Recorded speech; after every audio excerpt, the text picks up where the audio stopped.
Olá, meus irmãos, graça e paz a todos, sejam todos bem-vindos ao canal A Bíblia Explicada. Hoje nós vamos estar dando sequência aos nossos estudos expositivos no livro de Salmos. Essa é a nossa segunda série. Nós temos uma série sobre 1 Coríntios também em andamento, e essa é uma série paralela que são são estudos expositivos no livro de Salmo, com um conteúdo um pouco devocional para você refletir sobre estes salmos, esses hinos do Antigo Testamento que nos têm tantas coisas para os dias de hoje. Ok, então vamos começar o nosso estudo expositivo no livro de Salmo. Hoje nós vamos estar falando especificamente sobre o Salmo 1, ok?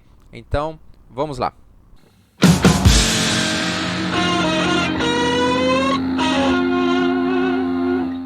Então diz assim o Salmo 1, eu vou fazer a leitura na versão Almeida, Revista e Atualizada, que diz o seguinte: Bem-aventurado é aquele que não anda no conselho dos ímpios, não se detém no caminho dos pecadores, nem se assenta na roda dos escarnecedores. Pelo contrário, o seu prazer está na lei do Senhor, e na sua lei medita de dia e de noite. Ele é como árvore plantada junto a uma corrente de águas, que no devido tempo dá o seu fruto e cuja folhagem não murcha. E tudo o que ele faz será bem-sucedido. Os ímpios não são assim. São, porém, como a palha, que o vento dispersa. Por isso os ímpios não prevalecerão no juízo, nem os pecadores na congregação dos justos. Pois o Senhor conhece o caminho dos justos, mas o caminho dos ímpios perecerá. Ok? Então, este é o Salmo 1. É um salmo muito conhecido e é um salmo de sabedoria, um salmo de Davi também, e ele aparece no início do Saltério. É o primeiro salmo do Saltério, como nós vemos, mas com uma certa intenção, com um certo propósito. Ele é o primeiro salmo porque ele já mostra o conteúdo de todo o restante do livro, todos os outros salmos, porque a diferença entre o justo e o injusto, a separação do ímpio e do justo, dos filhos de Deus e os que não são filhos de Deus, os rebeldes contra Deus. Ele desafia exatamente os seus leitores a se comprometerem com o Senhor neste salmo. Normalmente, nas nossas escolas bíblicas, quando nós ensinamos aos filhos nas nossas igrejas, as crianças de nossas igrejas, começamos com salmos como o Salmo 23 e outros salmos. Mas o judeu, no Antigo Testamento, o judeu, assim como Jesus, que foi criado sob a lei de Moisés também, sob o Antigo Testamento, eles aprendiam, o primeiro salmo que eles aprendiam era exatamente o Salmo 1, que é para mostrar que há uma diferença entre justo e injusto, entre os filhos de Deus e os que não são filhos de Deus. Existe essa diferença enorme, esse contraste. Isso é muito importante na vida de uma pessoa, ela se perguntar, mais do que saber que Deus cuida de nós, que Deus é o nosso Senhor, isso é tudo importante. É mais importante saber que existem justos e injustos e que há uma diferença entre eles, que o Senhor abomina o injusto e o Senhor ama o justo. Essa é uma grande questão para nós refletirmos sobre este salmo. Então esse salmo se divide em duas partes. Nós vamos ver a primeira parte falando sobre os que estão perto de Deus e a segunda parte falando sobre os que estão longe de Deus. Do versículo 1 ao 3 ele trata exatamente dessa primeira parte, dos que estão perto de Deus, e depois do 4 ao 6 dos que estão longe de Deus. Então vamos lá, vamos entrar um pouco em cada parte desse salmo. A primeira coisa que ele vai dizer no salmo aqui, que nós vemos, é: bem-aventurado o homem que não anda no conselho dos ímpios, não se detém no caminho dos pecadores, nem se assenta na roda dos escarnecedores. É o primeiro versículo. O versículo 1, então, trata exatamente desses bem-aventurados. Nós vamos ver que Deus tem uma bênção, ele chama de bem-aventurado as pessoas que não fazem três coisas. Eles não têm três atitudes. Primeiro, eles não andam no conselho dos ímpios, eles não se detêm no caminho dos pecadores e eles não se assentam na roda dos escarnecedores. uma bênção, uma pessoa bem aventurada, que quer dizer uma pessoa mais do que feliz. Os que não praticam tais coisas, os que não têm tais práticas. Ser um bem-aventurado significa ser muito mais do que feliz. Você é além da felicidade. Você tem a bênção de Deus, você tem o favor de Deus, você tem paz com Deus. Isso é muito importante. Uma pessoa bem-aventurada é aquela que faz parte da aliança de Deus, aquela que recebeu o perdão dos pecados por Deus, aquele que tem a mão de Deus sobre a vida dele, que tem o Espírito de Deus dentro dele, é um bem-aventurado. É uma pessoa feliz, mais do que feliz. Ele é mais do que vencedor em Cristo Jesus, como diz a palavra, porque o Senhor está com ele. Ele tem o favor de Deus. E a pessoa bem-aventurada, ela não anda nesses caminhos. O cristão, então, ele deve ter aversão ao modo de viver do ímpio, quando o ímpio toma certas atitudes com a forma que ele vive. O cristão, ele tem aversão a essas questões. Ele não é uma pessoa que anda e segue por esses caminhos. Quando uma pessoa começa a dar ouvido ao ímpio, a fazer o que o ímpio faz, a invejar o que o ímpio tem, a querer ser como o ímpio, essa pessoa começa a viver uma vida habitual no pecado, ela começa a andar no pecado e automaticamente ela vai se afastando de Deus, porque ela não está andando segundo os padrões de Deus. Ela anda segundo os padrões do ímpio, o que não é um modelo para nós. O ímpio, a vida do ímpio não é o nosso modelo. Quantas pessoas hoje fazem isso? Nós olhamos tantos ímpios bem-sucedidos na vida e falamos, nossa, eu queria ser muito como aquele ator, aquela atriz, aquela pessoa que faz tal coisa, que anda assim, que veste aquelas roupas, que vão para as festas. Essas pessoas, a Bíblia vai tratar, esse salmo vai tratar sobre elas mais à frente. Elas não são bem-aventuradas. O cristão, então, não deve olhar para essa pessoa, ele não deve admirar essa pessoa, porque ele pode ser feliz. A felicidade dele está no Senhor, está em praticar e obedecer a Deus. Então, o bem-aventurado, eles não fazem essas coisas. Primeiro, eles não olham os ímpios como fonte de sabedoria. Eu não vou buscar o meu conhecimento, a minha base de sabedoria, a minha filosofia de vida na vida do ímpio. Eles não procuram seguir os pecadores em seus caminhos. Ele não anda no caminho dos pecadores, ou seja, ele não tem as mesmas práticas, a mesma vida, o mesmo modo de viver do ímpio. E também eles não procuram a companhia daqueles que zombam ou escarnecem a lei de Deus ou escarnecem do próprio Deus. Se uma pessoa tem aversão a Deus, se uma pessoa é uma pessoa que zomba da palavra de Deus, que escarnece da palavra de Deus, você não procura se sentar com aquela pessoa para ter essa comunhão de escarnecimento de Deus, entende? Não é você, ok, o meu amigo do trabalho me chamou para almoçar com ele e eu não vou porque ele é ímpio, ele não gosta de Deus, ele tem essa aversão. Não é isso. É não ter essa comunhão, não praticar, não fazer a mesma coisa que eles fazem em relação a Deus, em relação à palavra de Deus, em relação à Bíblia.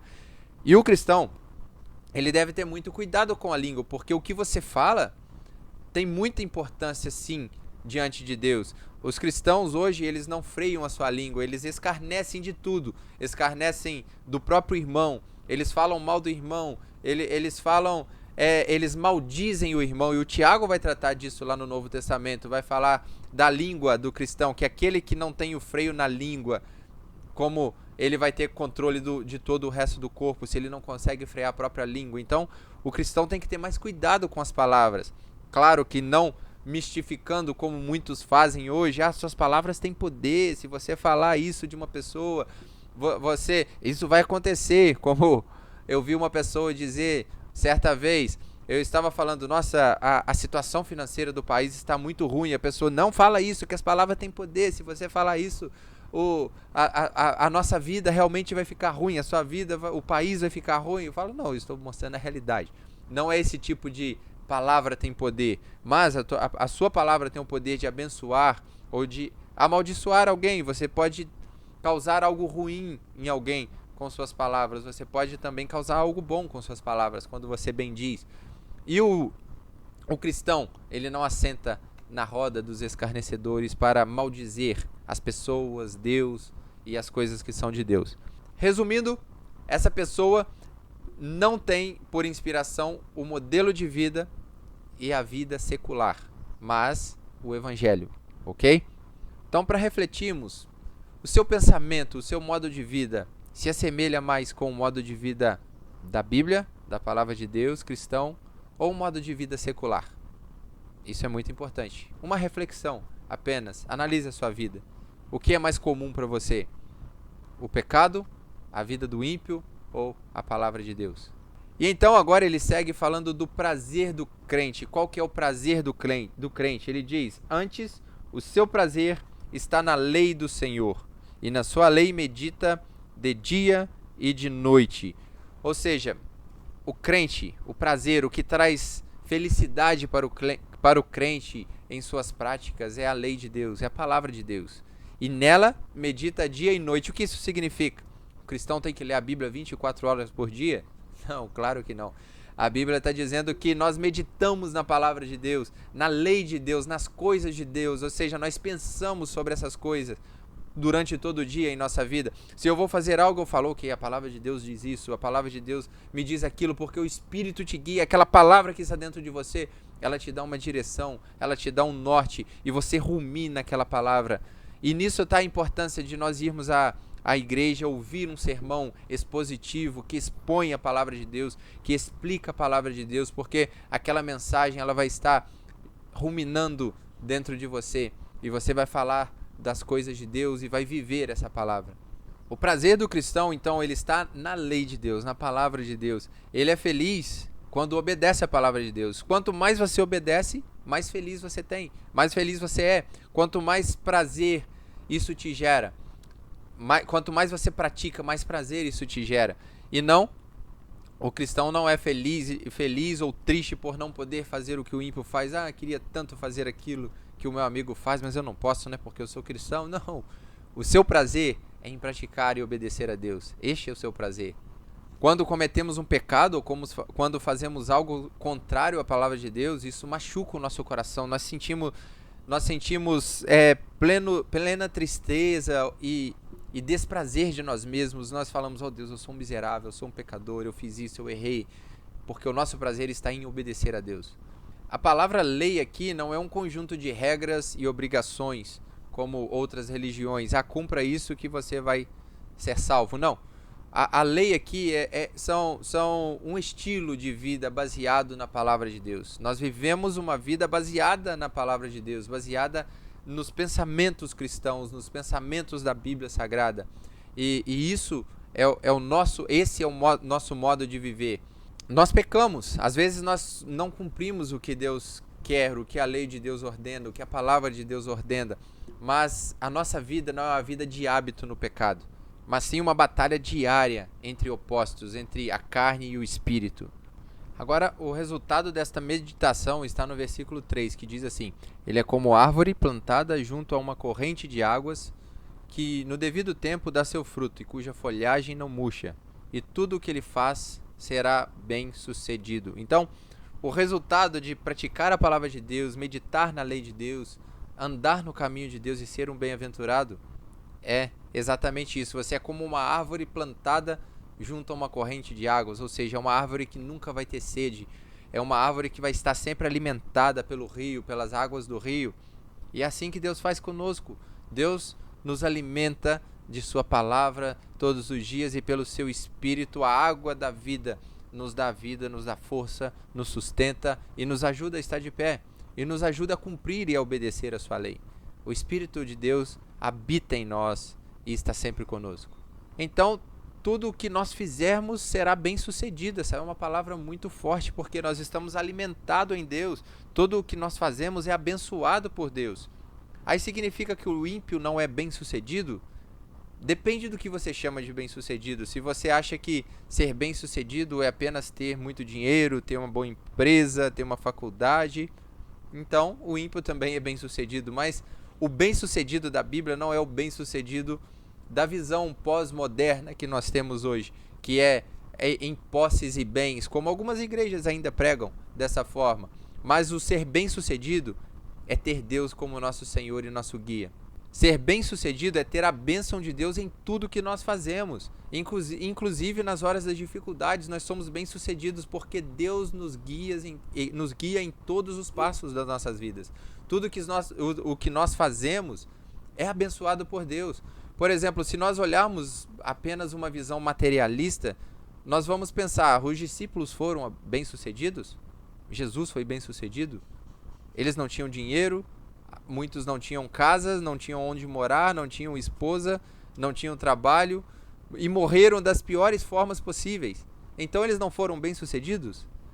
Eles não foram bem-sucedidos em suas mortes, em seus sofrimentos, em suas lutas? Claro que foram, porque mesmo na hora da tribulação, o Senhor estava com eles, Deus estava guiando, estava dando forças para que eles cumprissem todos os seus propósitos. Então eles estavam sim sendo bem-sucedidos, tanto que o Evangelho foi pregado em todo o mundo. O Evangelho, nós estamos falando do Evangelho agora, foi resultado do bom sucesso de ser bem-sucedido dos discípulos. Então, a palavra de Deus é pregada e tudo que nós fazemos, e mesmo que pareça difícil, mesmo que não pareça bom, nós podemos saber e ter a certeza que Deus está conosco. Deus está nos guiando mesmo na hora das dificuldades. Ele nos sustenta e nos mantém de pé. Mas agora ele vem falar sobre aqueles que estão longe de Deus, aqueles que não estão em Deus. E ele já começa dizendo o seguinte: mas os ímpios não são assim. Não são assim como? Como os ímpios não são? Os ímpios não são bem-sucedidos. Os ímpios não meditam na lei de Deus. Os ímpios não são sustentados pelas águas do Espírito.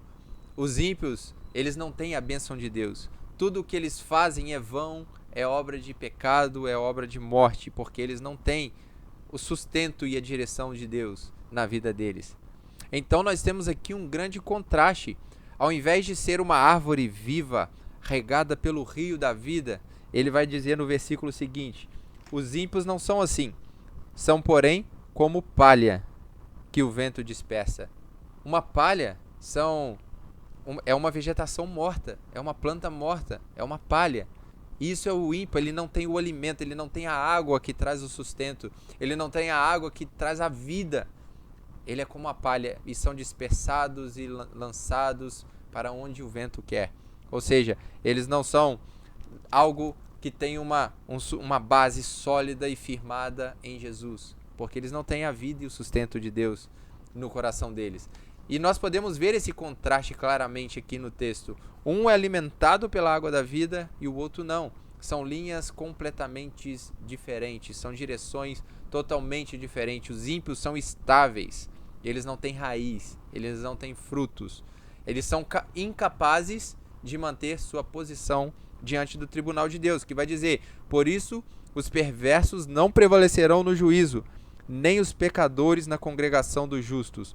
Pois o Senhor conhece o caminho dos justos, mas o caminho do ímpio perecerá. Então, como diz aqui, no dia do julgamento, os ímpios eles não prevalecerão, ou seja, eles não terão a bênção de Deus, eles serão julgados e estarão presentes no juízo final, mas eles estarão lá apenas para a condenação eterna. Eles sofrerão a punição, eles não podem prevalecer diante da congregação dos justos, que serão abençoados e salvos por Deus e direcionados a nova terra, ao novo céu.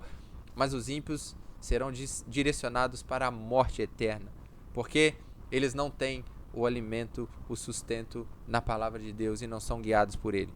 Então eles não prevalecerão, eles serão condenados. E o Senhor, ele conhece o caminho dos justos, mas o caminho do ímpio perecerá. O Senhor conhecer o caminho do justo significa que o justo, Jesus, habita em nós. Porque se olharmos por nós mesmos, não há justiça. Nós somos injustos, pois nós sempre quebramos a lei de Deus, a todo momento. Mas o Senhor, o justo, o maior justo de todos, é aquele que morreu na cruz do Calvário para nos salvar. E por ele, quando nós olhamos para a cruz, nós sabemos que nós somos justos nele, justificados no sangue de Jesus. Justificados, pois, em Cristo, agora temos paz com Deus. Então somos bem-aventurados por causa do maior bem-aventurado, que é o nosso Senhor Jesus Cristo. Se o Senhor Jesus Cristo está na sua vida, você é bem-aventurado.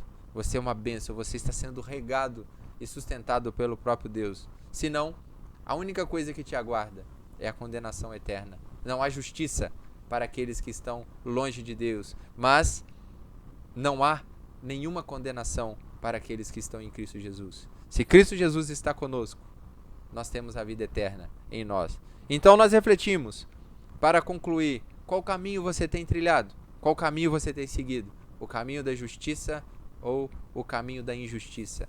O caminho dos bem-aventurados ou daqueles que serão condenados, que não têm a bênção de Deus? Que nós refletimos sobre isso. Espero que você tenha gostado desse estudo, dessa reflexão sobre esse salmo. E nos vemos em breve com mais um salmo e mais um conteúdo da palavra de Deus. Que Deus te abençoe. Tchau.